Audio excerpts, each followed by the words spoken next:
Since the early hours of this morning, Yoane Wissa's name has once again dominated conversations across Tyneside. It is not just about his recovery, nor about his long-awaited debut for Newcastle United. There is something deeper, more delicate, and far more meaningful happening around the Congolese forward. A sense of doubt, expectation, and anxiety has formed among supporters and analysts, as if everyone were trying to decipher the player's next move in a board of decisions that could directly influence the club's immediate future.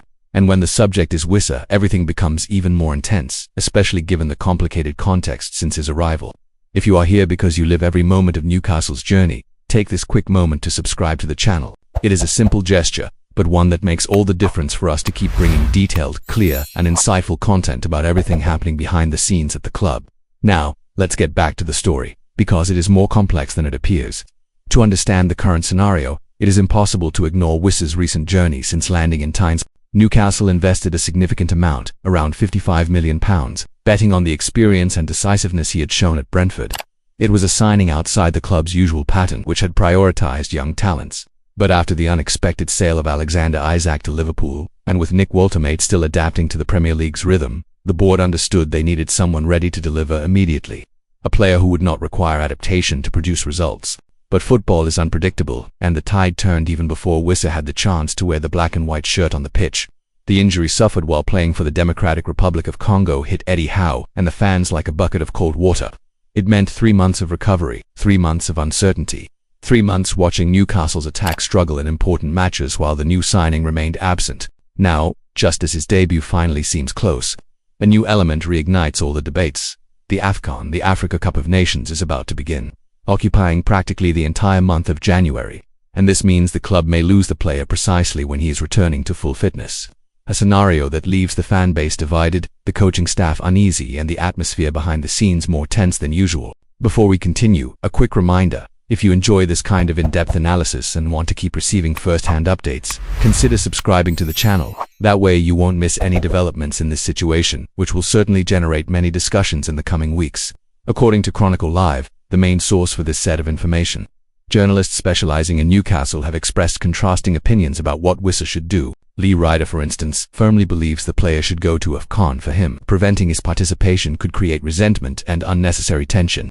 Ryder highlights that Eddie Howe has always supported his players' international ambitions, and allowing Wissa to represent his country could strengthen his confidence and help him reach peak physical and technical form more quickly. However, Sean McCormick sees the matter from another angle. For him, even with the frustration of the injury and long absence, stopping a player from representing his national team would be stepping into dangerous territory. McCormick notes that the Democratic Republic of Congo does not always have real opportunities to compete in major tournaments. AFCON can be, for many players, the most important moment of their international careers.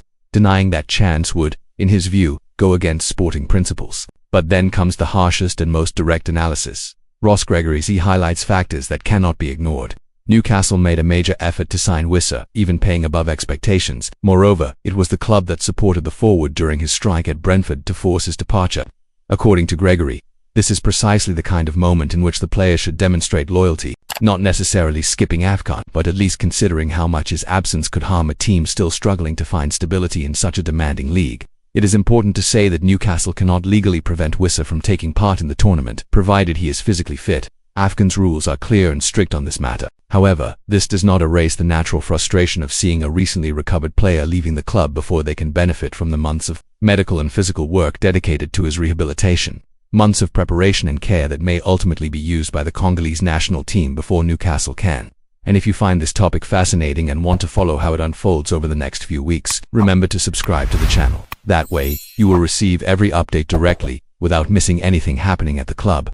Wissa's dilemma therefore becomes a silent dispute between the player's desire, the club's needs, and the supporters' expectations. For Eddie Howe, every piece matters right now. The season has been unstable. The squad has struggled physically and the attack has suffered from the lack of consistent options. Losing Wissa again could mean dropping important points, precisely at a time when every detail can shape the Premier League's direction. On the other hand, for the player, AFCON represents more than a tournament. It represents his identity, his country, his history, his pride. It represents the pinnacle of African football and perhaps the best opportunity for the Democratic Republic of Congo to shine on a continental stage. Wissa's decision is not just professional, it is emotional, cultural, and deeply personal. What seems certain is that the official announcement should arrive soon. Whatever the choice, it will carry consequences.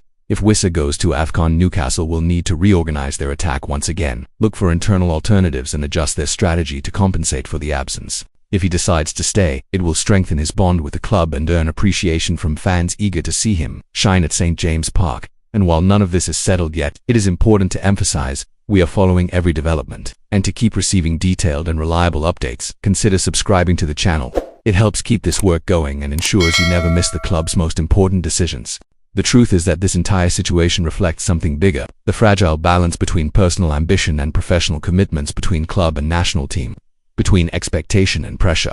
And at the center of it all is Yoane Wissa, a player who has not even made his official debut yet, but who already provokes heated debates and difficult decisions behind the scenes at Newcastle. This is only the beginning of a story that will certainly give us much more to talk about, and we will be here to follow it all with you.